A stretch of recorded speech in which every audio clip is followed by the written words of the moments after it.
Масленица – время общих гуляний, общения с близкими, дегустации самых разных блинов. В этом году проводы Масленицы в Очимчире прошли с большим размахом. Театральное представление, концертные номера, ярмарка народного промысла, выставка творческих работ учащихся районных школ. Это не весь список увеселительных мероприятий, организованных Домом Москвы в Сухуме и Очимчирской администрацией.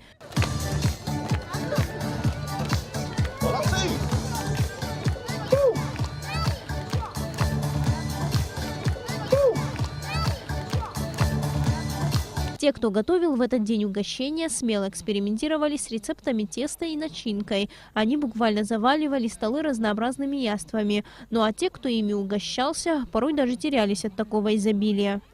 Блины тут подавались с вареньем, творогом, сметаной, медом. Любой желающий имел возможность подойти к прилавку с вкусностями и выбрать лакомство. Помимо блинов угощали и пирогами, пряниками. Одним словом, недостатка в еде здесь не было. Подобный праздник Дом Москвы организовывает уже в 4-й раз. В этом году на наше мероприятие в Очимчиру приехало 11 сел, 5 школ. В основном, конечно, мы проводим этот праздник для детей.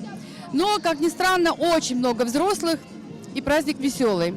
Ярмарка собрала большое количество детей. Веселая музыка и хорошая погода сделали праздник еще интереснее. Большое внимание привлекла и выставка творческих работ учащихся близлежащих школ.